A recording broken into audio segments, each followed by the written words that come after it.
Olá, vestibulando. Tudo bem? Na aula de hoje, nós vamos trabalhar o sistema feudal e a chamada crise do feudalismo, a Baixa Idade Média. Preste atenção nessa gravura, retratando o cotidiano medieval. Uma sociedade que vai ter como atividade econômica principal a agricultura. Uma agricultura autossuficiente, quer dizer, voltada para o consumo e com trocas naturais. Entenda que por trocas naturais não estamos aqui eliminando as trocas monetárias. As trocas monetárias existiram, mas de pouca circulação, apenas para o comércio a longa distância. Por exemplo, para conseguir o sal, ou a pimenta, ou o cravo. Mas localmente, internamente, as trocas no sistema feudal serão naturais, produto por produto. O poder político na sociedade feudal será um poder descentralizado, fragmentado. Isso porque a posse da terra é que dá o poder político ao seu proprietário. Preste atenção neste quadro. Feudalismo, economia agrária autossuficiente, com trocas naturais, poder político descentralizado, uma sociedade estamental e o trabalho servil. Sociedade estamental, o que vem a ser isso? É uma sociedade dividida em grupos, em camadas, em estados, estamentos. E cada grupo, cada estamento, possui seus privilégios ou não. Para melhor visualização, preste atenção neste quadro. Aí está, primeiro estado, formado pelo clero, segundo estado, composto pela nobreza, terceiro estado, formado pelos trabalhadores. Quer dizer, o privilégio do primeiro estado era a oração, rezar. O privilégio do segundo estado, as decisões políticas e a prática da guerra. E cabia ao terceiro estado sustentar o primeiro e o segundo. Dentro dessa sociedade estamental, vão se estabelecer inter-relações. Relações entre os senhores feudais, relações entre a nobreza, feudo-vassálicas, e inter-relação da nobreza com o terceiro estado, o chamado trabalho servil. Pelas relações feudo-vassálicas, nós vamos analisar melhor, observando este quadro. A terra é o benefício. Aquele que faz a doação do benefício chama-se suzerano. Aquele que recebe o benefício chama-se vassalo. Lembre-se, a posse da terra dá o poder político. Então, em tese, o suzerano, ao conceder uma terra que antes lhe pertencia a um outro senhor, ele está perdendo poder político. Mas em troca, o vassalo, que é o recebedor do benefício, que é o recebedor da terra, em troca, ele deve prestação de serviço militar ao suzerano. Relação feudo-vassálica.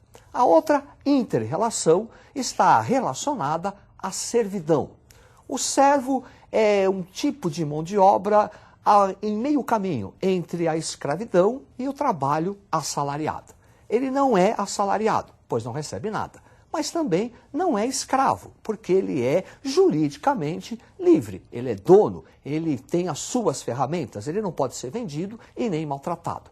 No entanto, o servo está preso à terra e é da exploração do servo, e é da exploração da produção que o servo tira da terra que o senhor feudal, que a nobreza medieval, tira os seus rendimentos. As obrigações feudais principais eram 3. Preste atenção neste quadro. As obrigações feudais: corvéia, talha, banalidades. Corvéia consistia no trabalho que o servo era obrigado a realizar nas chamadas terras do senhor feudal. Alguns dias da semana, normalmente 5, todo o trabalho, toda a produção realizada pelo servo nas terras do senhor eram de exclusividade do senhor feudal. Corvéia.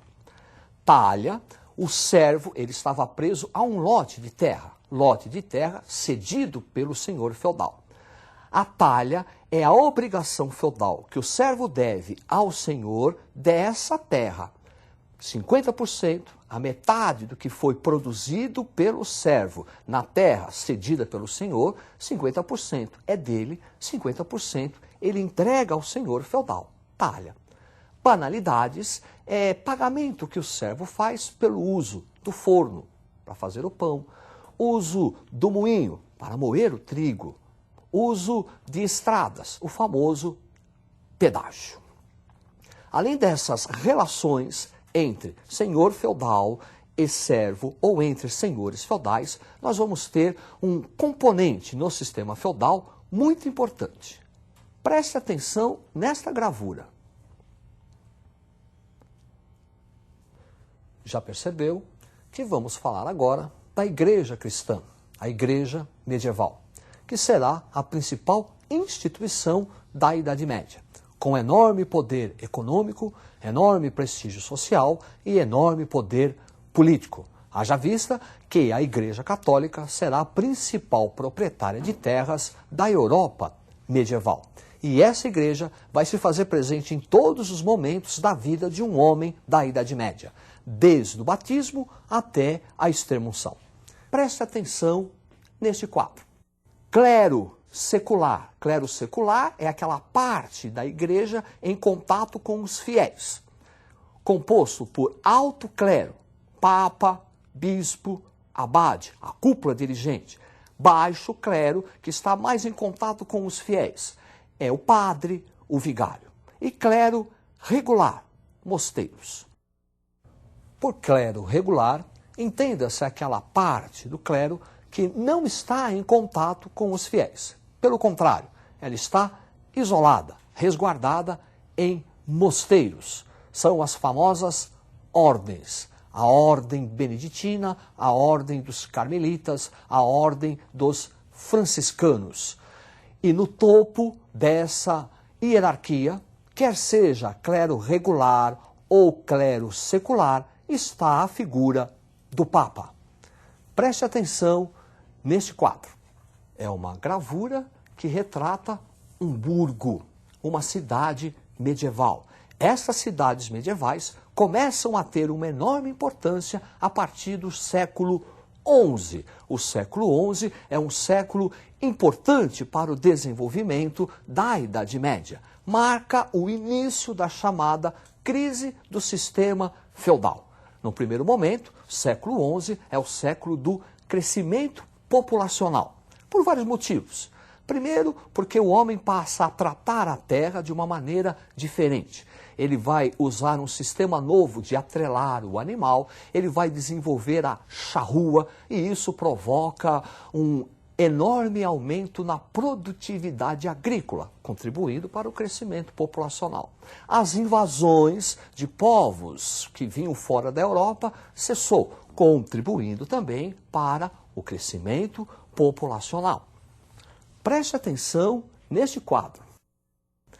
Baixa Idade Média, as inovações técnicas que contribuem para o crescimento populacional, as cruzadas e a reabertura do mar Mediterrâneo. As cruzadas estão também relacionadas a esse crescimento populacional. Embora a Igreja Católica tenha convocado as cruzadas para a libertação da Terra Santa, Jerusalém, que estava sob o controle dos muçulmanos desde o século VII. Mas, na verdade, a Igreja, enquanto grupo dominante, não via com bons olhos esse elevado crescimento populacional, que por melhor que tenham sido as inovações técnicas, sempre vai haver um desequilíbrio entre a produção e a alimentação, gerando a fome. Daí, a Igreja Católica vai exportar a miséria. A primeira cruzada chamou-se Cruzada dos Mendigos. E as cruzadas vão também contribuir para a chamada reabertura do mar Mediterrâneo. incentivando assim novamente as trocas comerciais entre o Oriente e o Ocidente, caracterizando o chamado renascimento comercial. Preste atenção neste mapa. Estão as principais rotas comerciais mercantis. Ao norte, rota do Mar do Norte e Mar Báltico, controlada pelas cidades alemãs. Ao sul, a rota do Mar Mediterrâneo, controlada pelas cidades italianas. E uma rota terrestre fundamental que vai unir o sul da Europa, as cidades italianas, ao norte da Europa, as cidades alemãs. E nessas rotas terrestres, a principal será a rota da Champagne, onde vai se desenvolver as famosas feiras.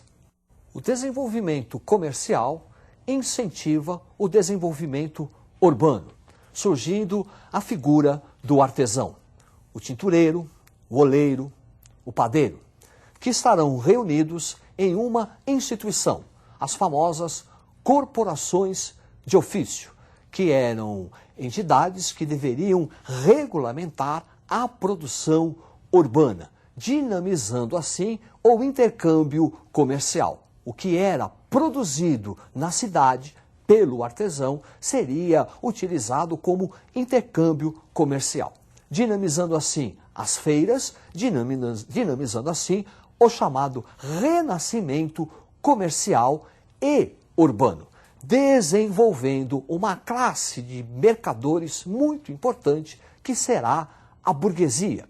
Quem vive num burgo é um burguês. E essa classe, a partir do século XIII, com a dinamização das trocas mercantis, vai adquirir um grande prestígio econômico.